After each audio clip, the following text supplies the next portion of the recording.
Our next speaker is changed from the agenda. It's actually Kate Frey from New Futures. We've been working with New Futures for so many years, I can't remember. Since 2002 when we started, we've had our partnership with you. And we've done a lot of work on marijuana prevention and awareness with them. And I'm very excited that Kate's joining us tonight. So thank you. And I want to thank Raymond Coalition for Youth. They've always been such strong partners. We've been here a few times talking about this topic, so we're happy to do that again.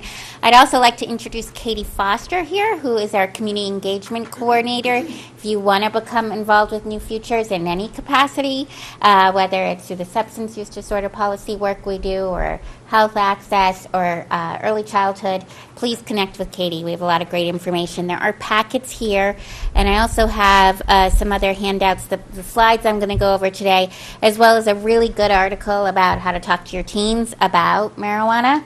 I agree. I can't talk to my own teens about it, so I'm not a great source. But so just to lay out the policy landscape in New Hampshire. Quickly, and it's similar to what's really happening nationally, and you hear more and more. There's a tremendous amount of confusion around marijuana policy. These different shades of marijuana policy is really what you hear the most about. And there's often confusion of what it really means to have legalized marijuana and medical marijuana, decrim. So, the medicalization of marijuana, the use for medical purposes has become law in about 29 U.S. states. Some states have just CBD products as opposed to the whole plant for marijuana. But 29 states do have some form of medicalization of marijuana. Unlike any other FDA-approved drug, it's not prescribed typically by your provider. What it is that it's recommended. In New Hampshire, the way it works is that you have to be have a certified condition by law. I'll get into that a little bit more. Decriminalization, it's often confused with legalization. However, it still means that if you are caught in possession of a small amount of the drug for personal use, you don't get a criminal penalty. It's like getting a traffic ticket. It might be $100, a very low fine. It's still illegal to use. As I said, the penalty is usually on the smaller side, unless you keep doing it, I suppose. And now 22 states have passed decriminalizing the possession and use of marijuana. So legalization is really what we talk about full on. Every aspect of the marijuana business would become legal. You heard of terms, legalization. Typically without commercialization, it might be made legal for recreational use, but again, small amounts. Doesn't always allow production, distribution, and sale. So laws typically allow for the small amounts, usually about 6 plants. Washington, D.C. and Vermont is an example of this. However, there's still loopholes that creates an industry because, interestingly enough, there are these gifting loopholes that, yes, you can't sell the marijuana, but you can gift it to somebody. So if you buy a very expensive T-shirt, you just so happen to get a pound of marijuana with it. And so if you go to the Marijuana Policy Project, there's all these things about how to get around, states that don't have, commercialization. You can still make a buck with gifting it. And then there's legalization with commercialization. 7 states who have legalized have this model, and this is what we're concerned about. Somebody switched around the slides. I'll go back to what this means. But this really means that all components of the marijuana business is legal. It creates a commercial enterprise that has free reign to brand and advertise products, pot oils, pot candy, and baked goods, and allows an industry that thrives on heavy users and marketing to new users. So very much with what Lori said, like any other addictive product and an industry behind it, their goal is to sell more of that product. They do so by targeting heavy users or luring in new users. So just like what you saw with cigarettes, I'll show in a minute that that's very much what marijuana industry targets as well too. Just go back. So what we have in New Hampshire, and it's really important that we are often clarifying what it means. I know Celeste and I were on a show about this as well too. We do have medical marijuana. It's known as the Therapeutic Cannabis Program. It was in 2013. When it was created, it was highly regulated. It was really only allowed 4 dispensaries throughout the state. It only allowed about 5 or 6 qualifying conditions, meaning if you had that condition and your doctor certified it, you could get a medical marijuana card or therapeutic cannabis card and go to one of the ATCs. That has really changed over the years. It's getting less and less regulated in the sense that now we have over 20 conditions that are certified. There was discussion at the legislature about adding 2 more dispensaries. I'll show you a little bit about even the therapeutic cannabis. This is supposed to be a drug, how that's actually very targeted towards youth too.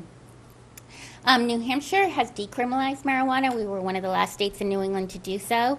The law passed back in 2017. A small amount, 3/4 of an ounce, is no longer criminal. It's a civil offense. But what we don't have, and we hope not to have, is the legalization of marijuana. You will hear often the states around us have legalized. Why don't we just move in that direction? I know I overuse this, but I've been at the State House for 20 years. I've never heard before that we should do something because Massachusetts is doing it, but all of a sudden we're hearing that over and over again. Where we are, the landscape in New England, it's pretty early on. The states that have legalized with the commercial market have yet to roll out their retail sales. That'll be happening this summer, most likely en masse, and Maine soon to follow. So what this means. So access, we always put this slide up about is it in the public interest to have more marijuana use or less marijuana use? Anytime we're out in the community, we raise this question. Is that what we want for our communities? What does that mean for our communities? What will our communities look like? What will they smell like? What will our youth be dealing with? So why we care in New Hampshire is we already have a significant substance use issue among 12 to 17-year-olds and 18 to 25 years old. So just kind of what Lori showed before too, we're in the blue. So not only do we surpass other New England or other U.S. states, but also we're the highest in New England. We're usually the top 5 as far as the highest use. In binge drinking, current marijuana use, use of non-medical pain relievers, alcohol abuse in the past year. So we already have really significant rates of substance misuse among youth. I'm sure all of you can attest to that. And also what was brought up earlier as well too is with marijuana, why it's such a concern right now is the whole perception of risk, the whole perception of harm. So the more you talk about it, and the more it becomes normalized, and the more it becomes part of a movie scene. And this year the Oscars, every other joke was about marijuana. It's the interpretation is that it's less harmful. Anytime a drug is used is less harmful, you have the inverse reaction to the use. So when something is viewed as less harmful, use goes up, and that's exactly what's happening with marijuana.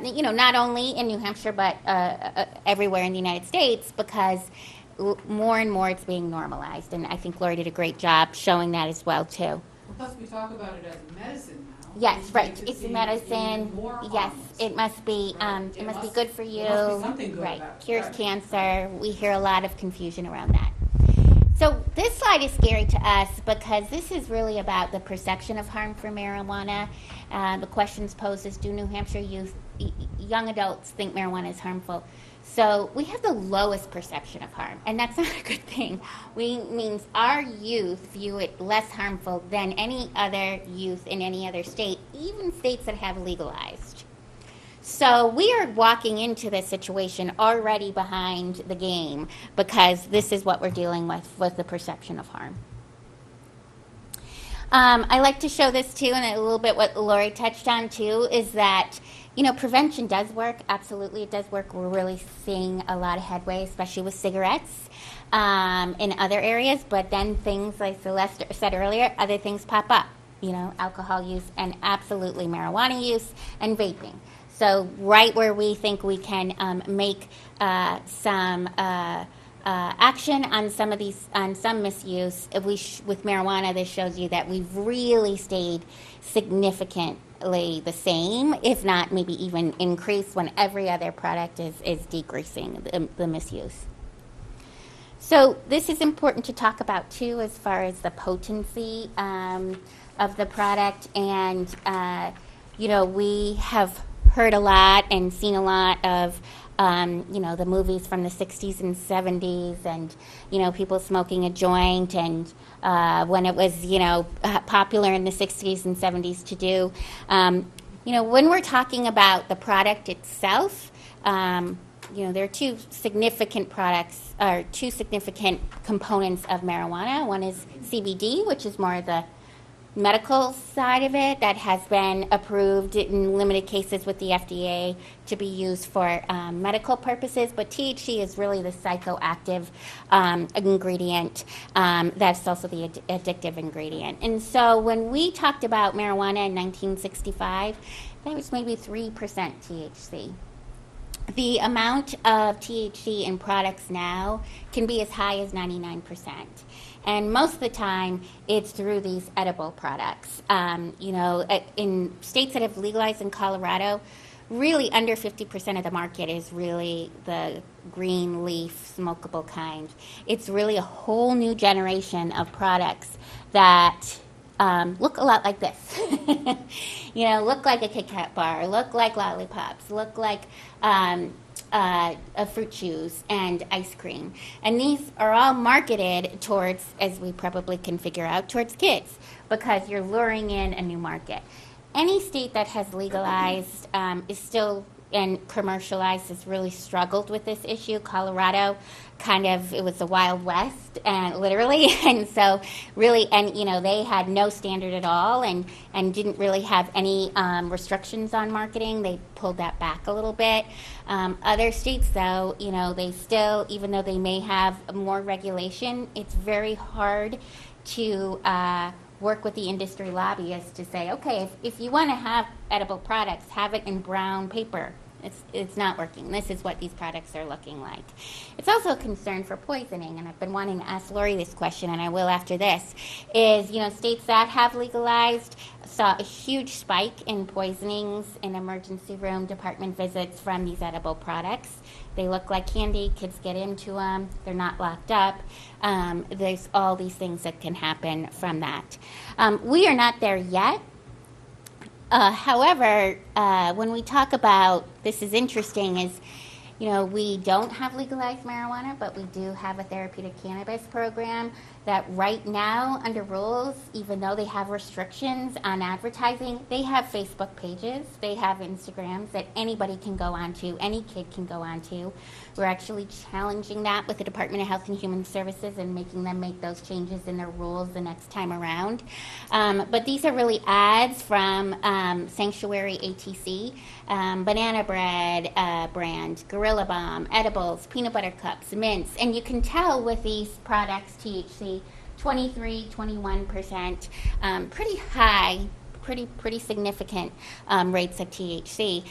This doesn't even show the worst of it. It's like, okay, 2-for-1 candies, and this is all that's advertised on the open Facebook page for what's supposed to be used as a medical product for very, very sick people. This is another picture on Instagram. These are fruit chews. They have watermelon fruit chews or green apple fruit chews this month. So I show this for a couple purposes. If there are edibles out there right now, there are things like waxes and dabs that are being allowed to be used in New Hampshire for their therapeutic cannabis program.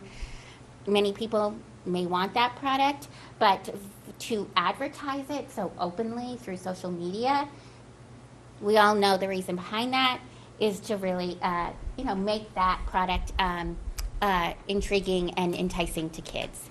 So, showed you this one.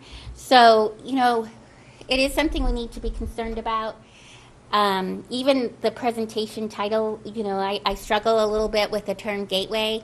There's been different discussions about it, but I can tell you this, what absolutely is a gateway, that maybe it's not, one drug over another drug. But what is the gateway is the age of use, is the earlier you start using a product, whether it's cigarettes, whether it's nicotine, whether it's alcohol, whether it's marijuana, the younger you use, 9 times out of 10, you're likely to have a substance misuse issue later in life. And so when the conversation is about what's less harmful, we hear a lot, well, marijuana is a lot less harmful than opiates, a lot less harmful from alcohol. It is still a harmful, addictive product. And the more it's normalized, the more we will continue to see the use go up.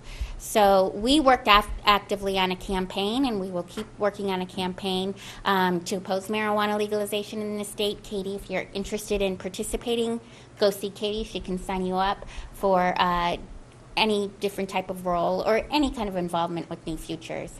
So that's really it on that side of things. That's Okay. a lot. That's very good. I'm curious.